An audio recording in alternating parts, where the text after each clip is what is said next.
Thank you for joining us for one more round, and welcome back to episode 9 of Film Club. Every single week of Film Club, we invite you guys along to watch a film with us.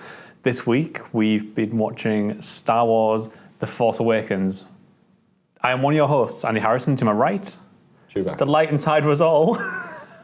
What do you want? I dropped that for like 5 episodes. I brought it back in like crazy. Then you brought it back.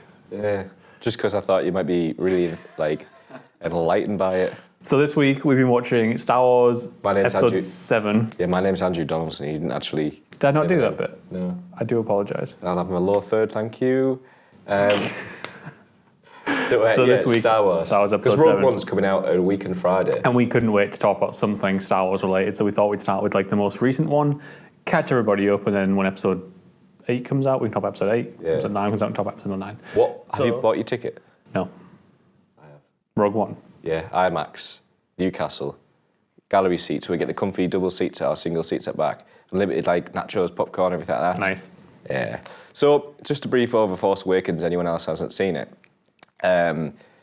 Oh shit! Do I tell it for previous Star Wars fans, or do I tell it for new? Yeah, like totally. So with Star Wars, you kind of talk about the film series as a whole. So spoilers, I think, for everything. No. But I mean, like, when I brief over Force Awakens now, do I? Everyone's seen the original trilogy. I bloody hope so. Like, you're not watching. Well, Mali hasn't. Yeah, but Mali's not going to watch this episode, is she? Fuck you, Mali. Hi, Mali. That's a bit harsh. Right. So with Force Awakens, it's set after Return of the Jedi. Quite a few years, dare say 2030. Luke's gone missing, so everyone's kind of looking for Luke. You got the Resistance versus the First Order, which is essentially the Republic. Essentially the Empire versus the Rebels. Sorry, that's it. Rebel Alliance. So it's the same principle again. Rey is a girl. She gets found. She finds a droid that has this secret information on it. There's a stormtrooper that decides to fuck off for the stormtroopers and the First Order. Then they all kind of meet together, meet Han Solo. Then they go back to the rebellion, not rebellion. What they call themselves? Resistance. They go back to the Resistance, in which the First Order then realizes they need to find this map, capture Rey, realize she's good to the Force, go back, and then they end up killing the First Order's base. That was the hardest summary of the fucking film I probably had to do because there's so much happens. Did the whole film? Like, I was expecting just like the setup for it. Like, you know, it's really bloody hard to do. This is 30 years after Star Wars Episode 6. Luke's missing. Away you go. Yeah, it's true. We went all the way to Starkiller Base being destroyed. Well, that's kind of like what happens in the film, isn't it? Really. So, this is gonna be weird, I think, because this is the first film club where we're doing a film which is really, really new. Oh, right, okay, and a sequel. Yeah. But, like, really, really new. Yeah. So, like, we kind of have to discuss it, I think, in a context as well, because this is Episode 7. So we kind of have to discuss it in the context of it. However, let's start with the very first thing that you see in this film, and something you mentioned in your little 30-second wrap-up there.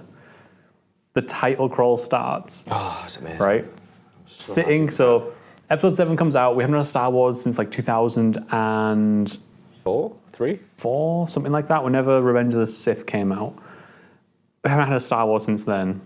The last 3, as we all know, were like critically panned, terrible. We haven't had a good Star Wars in decades. And we're sitting in the theatre when this came out and this last is J.J. year. Abrams. A year and a half ago? Lucas. No, a year ago. A year ago. 17th of December. And then... It's not even a year old, this film. No, and then the title crawl starts. You get the blast of John Williams' score. It was an incredible experience. Title crawl starts, and it opens with Luke Skywalker is missing.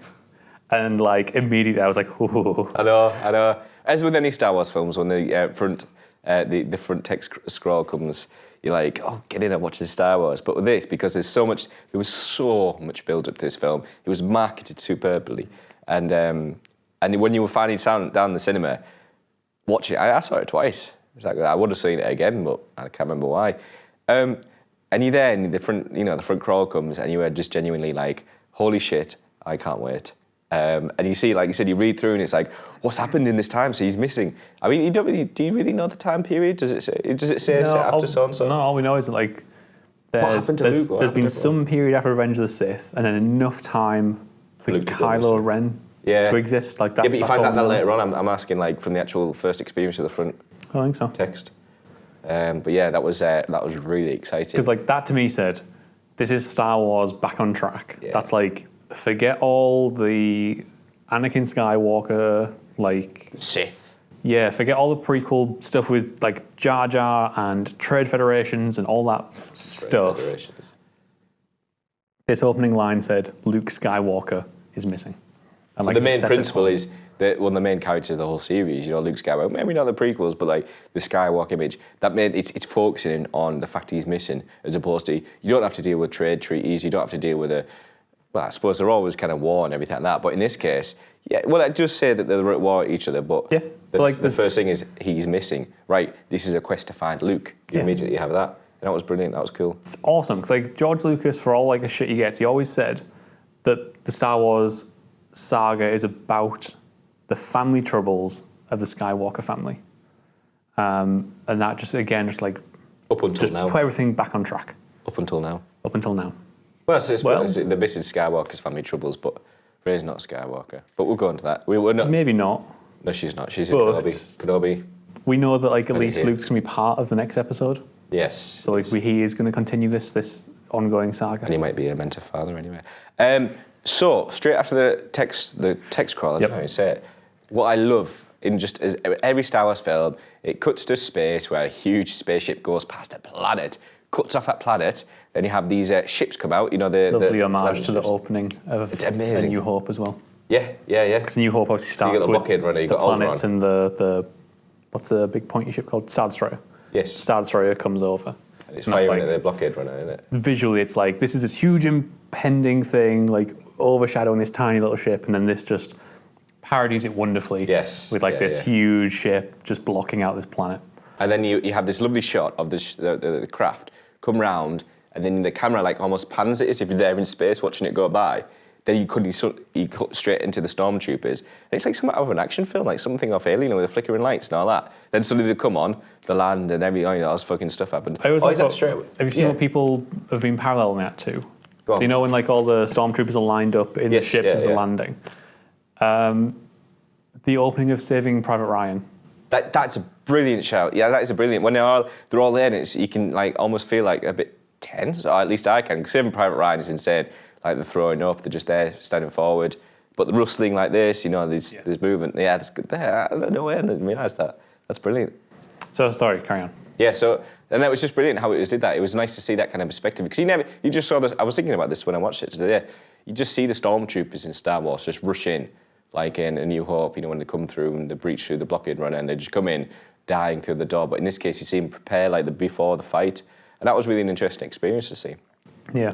But yeah, that was lovely. And then you're introduced to your first major character, who was speaking to Max von Sydow.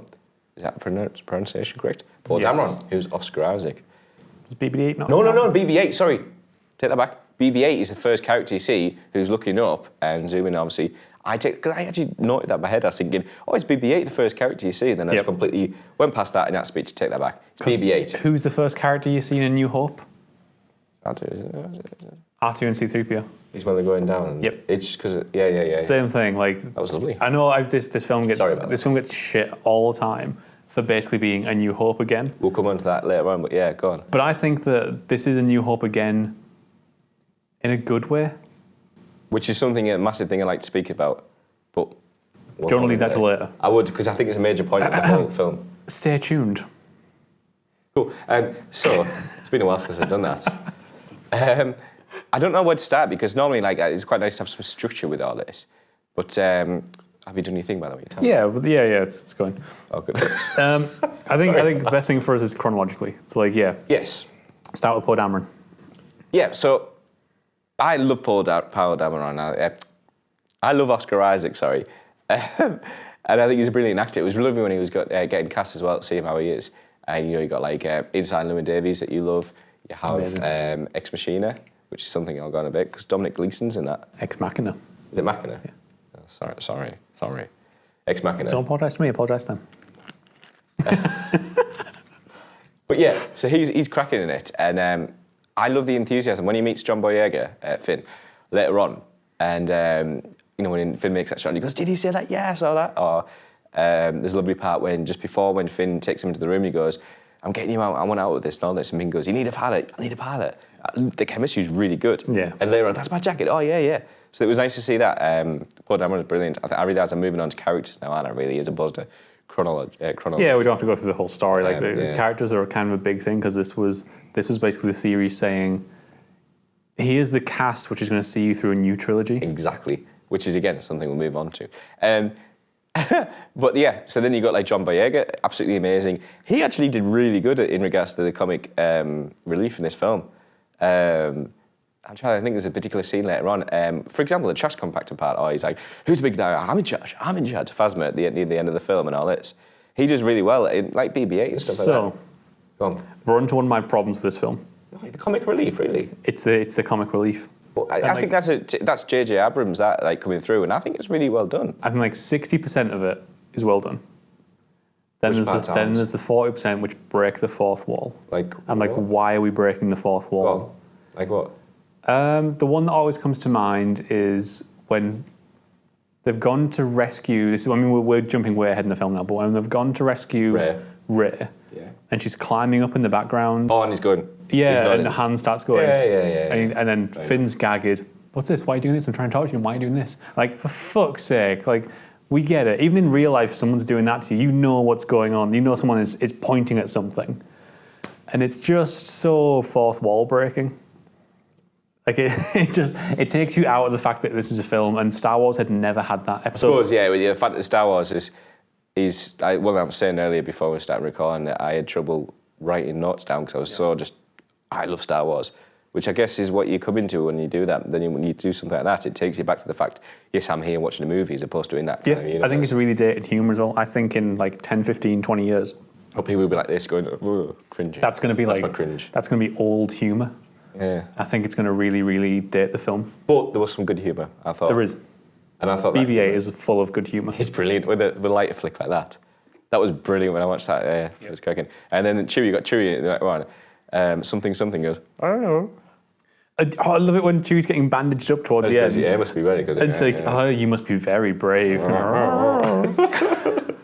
Yeah, so they did really well there. I enjoyed that about Chewie. A lot, like, not saying he never didn't have any personality, but it's almost like his personality was brilliant in this film. Yeah. Especially when at the end when Han dies, and Chewie, he goes in a fucking rage, doesn't he? Yes. Like proper. And then he saves him at the end.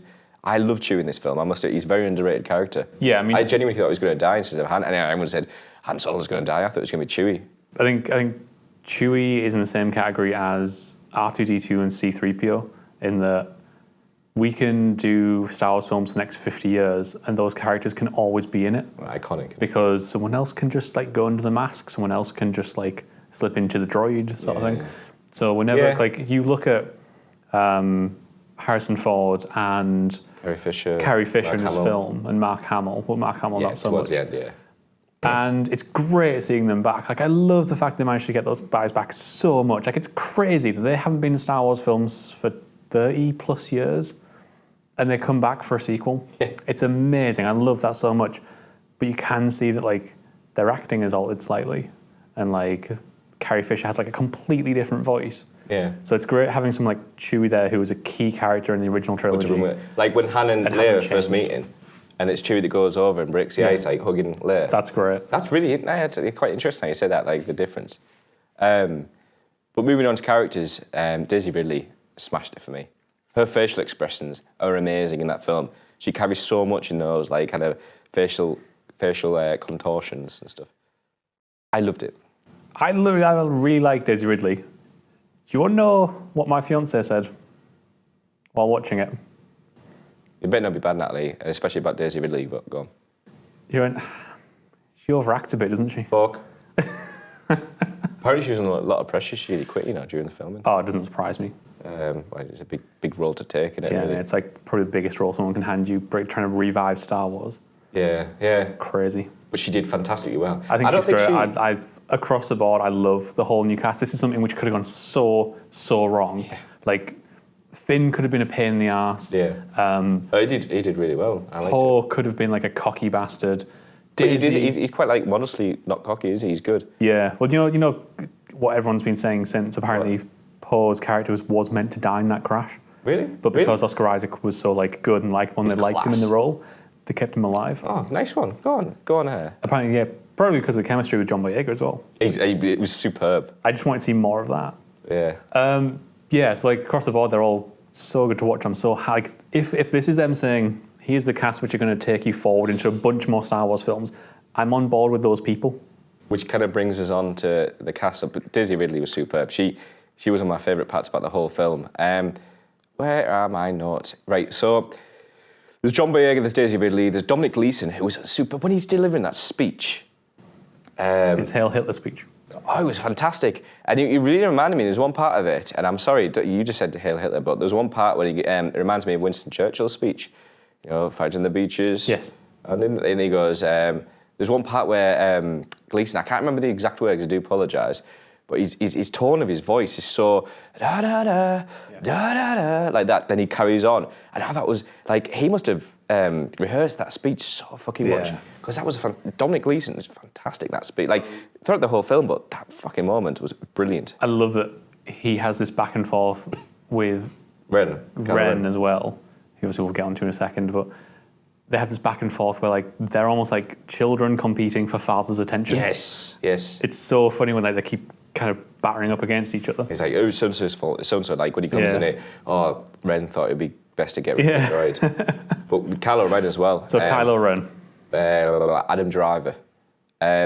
He's so sinister behind that mask. I know he's probably had some sort of modulation on his voice, just like Darth Vader, but fuck, like that deepness in his voice. Again, it could be done by audio effects. Yeah, definitely. But like, if you go back to that first scene, is that not one of the best introductory scenes for a villain you've seen in years? And the way he walks, his posture like that, he walks almost like that, doesn't he? And when he's got his lightsaber out, he's not this like grace with the lightsaber, he's full on brutal with it. Yes, he comes across like slightly untrained with lightsaber sort of thing. He's more like ferocious with it. His lightsaber itself feels more like ferocious and more unleashed.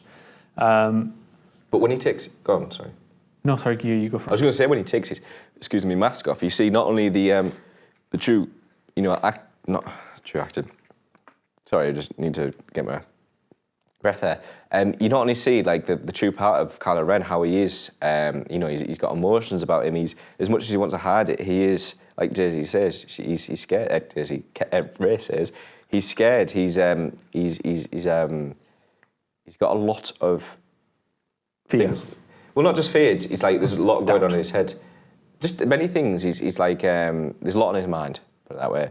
And you can see that when he takes his mask off. He's almost like he hides behind the mask to like remove all that to make him like build a kind of wall or shield that he can like hide behind. When in fact he's very kind of an emotional kind of guy by the looks of it. However, maybe one of the other things that always stands out to me in this film is a little bit meh, is that face reveal. I agree. I hate that face reveal. I wish that he'd done it towards the end. I wish the only thing, not wish, but it'd be nice if they did it towards the end because he was so sinister behind the mask. And like Star Wars, we see Vader put his mask on, and it was only in the end they revealed it. It'd been so nice if he didn't do that just then. And when Ray's saying you're afraid and all this, you can't see his face, you can't see his mask. I mean, don't get me wrong, it was brilliant what he did with his face, but the face reveal would have been so much better at the end. It's like, especially when Han Solo goes, it should have been then really. He goes, Ben, and he takes off the mask and he got this really innocent face. Because he is, no homo, he's a good looking guy. Some homo. I don't mind at all. He's a good looking guy like this. So he's got this kind of handsomeness about him. Yeah. And yet when he does it, when that moment with Ray, it's just like, I wish they saved it a bit more. Yes, I know what you mean. It doesn't feel properly placed. And I get what they're trying to do in that what they did with Vader was like, they hinted that there was something disfigured under the mask. Yes. Then we got the reveal right at the end. Whereas like with Ren, they're kind of making you assume, because he's got like the same Vader style look about him, he's probably got like some sort of disfigurement as well. And then the reveal is that he doesn't have any sort of disfigurement and that he's just a regular guy. Yeah. But then he looks stupid. Like when he pulls off that mask to begin with. But his long hair. Yeah, do you know what? I was sat there and I'm like, it genuinely nails down to his hair. I was sitting there thinking, what is it that annoys me about this face reveal? And honestly, it's the hair. Would you be better with a mohawk? Yeah. No, it's because, right, he comes across like petulant teenager. It's a bit of a harsh. Because he's throwing tantrums when he doesn't get his way. Yes, you're and right. like he's just beating the shit out of stuff, which like again I could be on board. I could be like, fair enough. No, mother, I won't Maybe do that. he's just got all this rage. Then you find out his parents are just delightful. Like it's Han Solo and Leia. They're genuinely delightful people. And then you find out he's got like this sort of like emo shaggy hair sort of look, and I'm like, just give him like 5 years, he'll grow out of it. Yeah. Like, why not just cut his hair short or make him look a little bit more mature? Like, this was an actual decision he made to go to the dark side. But as a whole, I don't want to talk down on it, because I have a tendency to talk down on stuff, which isn't actually that bad. I really, really like Kylo Ren as a character. I think he's brilliant. And it's going to be really interesting now at the end, and because he's lost, and you can see how much defeat hurts him, like when he can't break into Rey. Yeah. He's pissed off. He's like beyond pissed off. He's like, I can't be Darth Vader. That's what Rey says. Yeah, and exactly. It's great seeing him, like, he is basically a petulant child, but he wants to be this great Sith. And, like, even at the end... Sith? That's a prequel word, mate. Get your out. fucking mouth shut. Get out. Do you know what was in the draft for the first Star Wars? Was it? Yeah, the words in a draft for the first Star Wars but never got put into the original trilogy. Right, fair enough. Sorry, Lucas. Yeah, sorry, George. Oh, first name basis. So, so right at the end, when they're fighting as well, you kind of see it in him, because he's like, he takes it upon himself to be like, you need training, like, I can train you. And he like, obviously wants himself to be like top of the totem pole. Which is, while we were on characters still, and just going on back to actors as well, there's some other great actors and actresses as well. I love the voice of BB-8, Bill Hader and Ben Schwartz. I mean, Bill Hader is like the guy that was fucking Superbad. Yeah. And when I found out he did the voice, I was like, what? I mean, don't get me wrong, he probably messed about his voice, like that. And Lupita Nyong'o, if I spell that right, Maz, she was brilliant. Maz is awesome. Love Maz. She was brilliant. I'm a little disappointed that Maz has no physicality to her. She's all CG. But they did well with CG. Yeah, it's really good CG actually, but it's one of the few bits of CG in that film that really worked.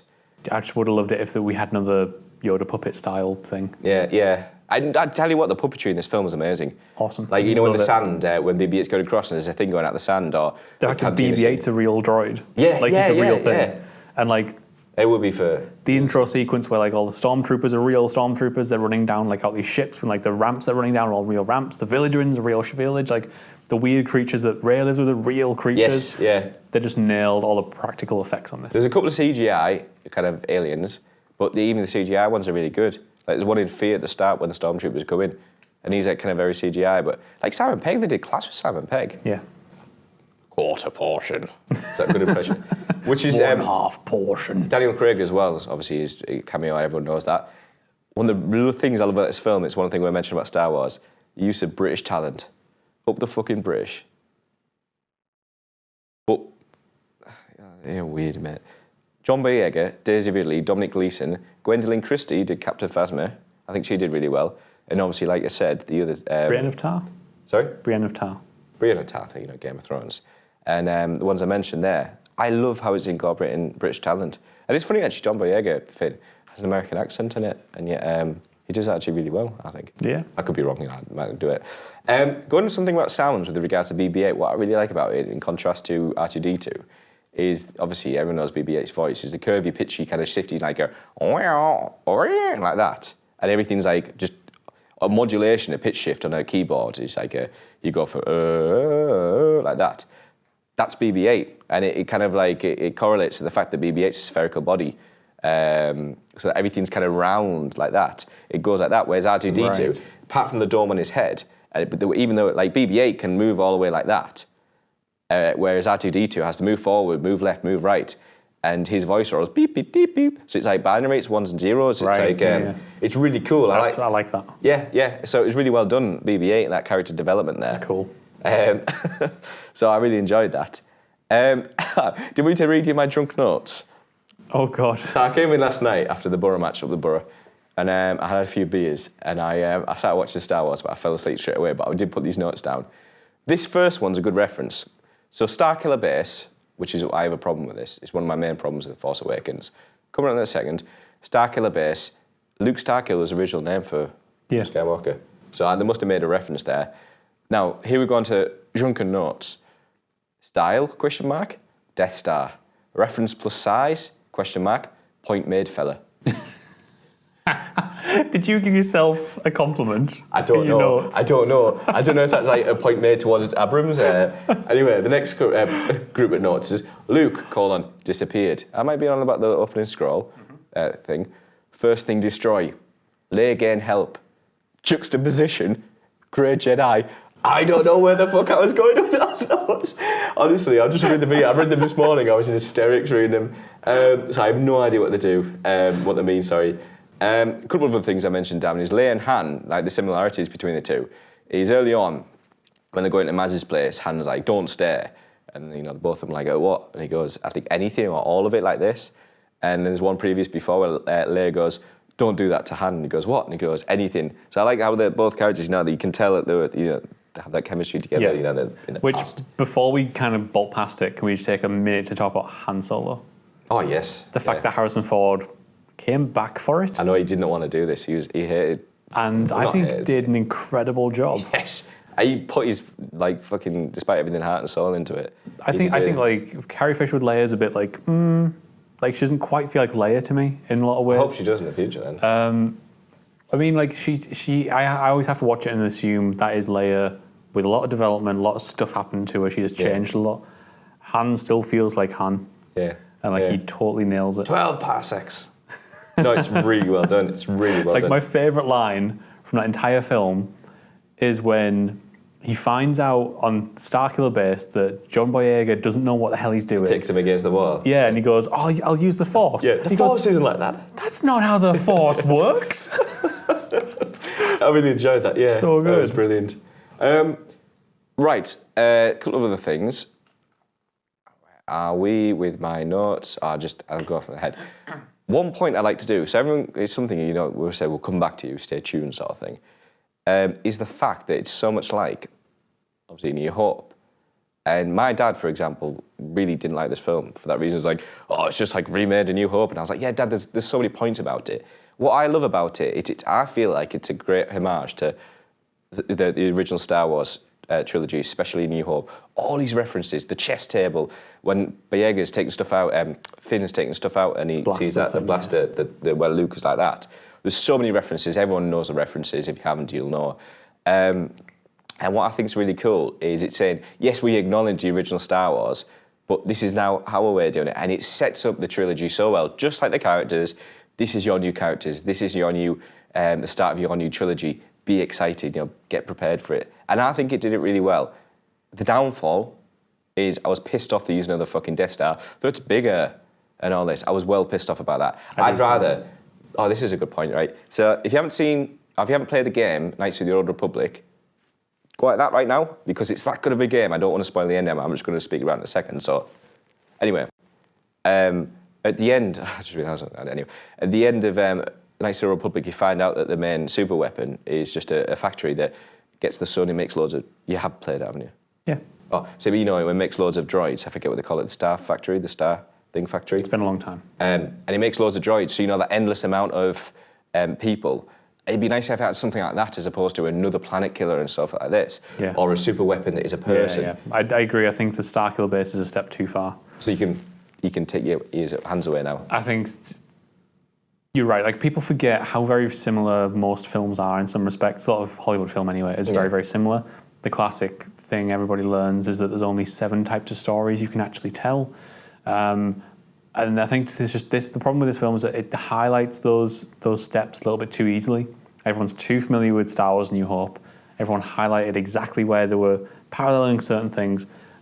But Starkiller is a step too far. Yep. Because it could have been something else entirely. And it'd be brilliant if it was something else. It would just, they had to do another super weapon, it's just bigger. And do you reckon that was the producers? Do you reckon it was Abrams? Do you reckon it was... I've got no idea. No idea. But credit to J.J. Abrams and what he did. He was absolutely fantastic. Thank you thank you for like revitalizing the Star Wars universe for the majority of people. I know people like my dad will disagree, but No, I remember coming out of this film and thinking, oh my God, Star Wars is back in the hands of filmmakers. yes, Like, because okay, Lucas is it's not the deepest film in the world. It's not the most original film in the world, but it's taking a beloved franchise and putting it in the hands of people who want to make that franchise great. Yes. And I really, like really fans hope of Star Wars like Abrams. that that's exactly what we get with Rogue One from Gareth Edwards. Yes, and it was fantastic. And what the good thing about Abrams is how he uses his little niche things in, like Star Trek. You know, when he zooms in on the ship going across, or the use of lens flares. That was nice to see. Like with the blaster, when he holds a blaster and there's a lens flare going past. There's a couple of other like the Star Wars lightsaber fight at the end. But it's great that like this doesn't feel like a Star Trek spin-off. No, not at all. It doesn't feel like the same universe. He did such a good job in nailing the Star Wars universe. I imagine you're about to go on something there. A couple of things it has is the Wilhelm scream, because it's fucking Star Wars. I love that. And second, does it pass the Bechdel test? Just curiosity. Because I think it might when Maz is talking to Rey, but they're on about Luke or about Anakin. So I don't think it does. Luke, her destiny, but like the fact that in this universe there's only 3 women. Yeah. It's a bit problematic. To finalise, going back to the whole, like, you know, it references A New Hope and everything like that. For the people, does it work? For the people who, like us, love Star Wars, grew up with it. For those that haven't, you know, like my dad, who've seen the originals, the prequels, like that, or even people who haven't seen Star Wars at all and seen this as a first film, does this film work? Does it work for all 3 categories? No. The veterans, maybe. us, and the newbies? Well, I think the problem is I think you can watch this film as a start. I think you've got the veterans on board. I think you've got the second generation people on board, you and I. I think you've got those on board. Like, given all the reviews that have come out of this, given how much money it's made, how much positive press it's got when it came out, I think you've got everybody on. Newcomers is an interesting question because, like you said, there's so many references in this film. But it does, yeah, but you could watch it, but I think it works. But I think can you could watch it without knowing who Han Solo is? I think you might be able to. Yeah, I agree. I think maybe you can You're Han watch Solo. it. You're Luke Skywalker. The legends are true. The ending doesn't have the big impact, having Han die. I don't think at any point they make you love Han Solo. Fair enough. Yeah, that's fair. Okay, that's a good answer. And the big mystery of Luke Skywalker doesn't work. Although, maybe it does. Maybe if this is your first Star Wars film, you're thinking, who's oh my Luke? God, who is this Luke Skywalker person? In a robe. And that's your first Jedi you see as well. Yeah, I guess you are Rey in that case. So besides the Han Solo scene, yeah, this could work for newbies. And George Lucas, by the way, did a superb job on the music. Thank you. Rey's tune is amazing. You know when she's going down there, just finished. What? George Lucas. John Williams. Thanks for getting behind the keyboard, George Lucas. So sorry, John Williams. He shifted from the director's chair over to the keyboard chair. A fantastic job. I think I'm just too busy thinking about George Lucas and all this. Anyway, Williams. George Lucas did a fantastic job stepping aside. Yes. Yeah, no, you're right. Yeah, you're right. But no, Rey's tune is one of my favourite. I love the harmonic bells at the start. Yes, yeah. I mean, this is the thing which I'm really upset newbies would miss out on this. It's the musical experience of this film because they use music in a way which, like, okay, it's totally punching on nostalgia, but oh my God, does it nail punching on nostalgia? Like when Rey there's the thing where like her and Kylo Ren are fighting in the snow. Oh yeah. The lightsaber is like stuck in the snow and it starts shaking and Rey's like Kylo Ren's trying to bring it to him and it flies past him and Rey grabs it and turns it on and you get I don't know what the name of it is, but you get the old Jedi theme from the original trilogy. Nailed it. Nailed it. It's brilliant. He's done a brilliant job. So there's many things I could say that's film. There's many theories I like to do, Rey Kenobi. But and shout out to whoever had that amazing idea of shooting the Apocalypse Now tribute in the middle of this film. When all the TIE fighters are coming down and there's a big red sun behind it and like silhouetted and slightly distorted. It's an Apocalypse Now reference. Oh, good on. But it's my favourite shot from any Star Wars film ever. It's so cool. Good on you. I like it. So would you recommend this film? Yeah, I would. I thought that was like I thought it was like that's a stupid question. No, I would. Like, I'd recommend this film totally, but it's not. We've been talking in Film Club the past few weeks about like really incredible pieces of art in some respect. This doesn't fall in that category, but this is how big budget Hollywood films should be made, with a real sense of quality underneath them, and a real weight to them, and all that money spent in the right places. This is how I want to see Hollywood's big budget blockbusters. That's a really interesting answer to that question. Thank you. Yeah, I hope you guys find it interesting. Now, Would you recommend this? Yes. Just of course, I'm a Star Wars fan. If you don't, you know, like if you like Marley, haven't seen Star Wars, I'll walk off. So that's Star Wars: The Force Awakens. Star Wars Episode 7 done. We're really looking forward to Rogue One. That's coming out actually next week. Yeah. And we are actually going to do, I think, a special episode, a film club for it. Outside of our usual weekly thing, we'll do a special episode on Rogue One as well. A brief one. It'll be like, yeah, a brief fanboying out, hopefully saying how awesome it is. We'll see. So, let us know what you thought about The Force Awakens down in the comments below. Or you can get in touch with us on Twitter as well. And do reach out to us, talk to us about this, because we're quite happy to talk Star Wars. And are you pointing at the lower third? Yeah. Yeah, we're more than happy to speak to you about Star Wars. By all means, just messages. No, but next week, we thought of continuing down the route of like kind of actiony, kind of like... Yeah, we're going to do something again which is relatively modern. Yeah. But we're taking it back to Britain in some respects. Edgar Wright. We are doing Edgar Wright, but we're actually going to start with Edgar Wright's Scott Pilgrim versus the World. So we'd love to do Shaun of the Dead and Hot Fuzz, and we will do them. And The World's End as well. Yeah, I want to do World's End as well. But Scott Pilgrim, because it's fantastic. Yeah. So hopefully we'll see you guys next week for Film Club once again. Thank you very much for watching. Cheers. May the Force be with you.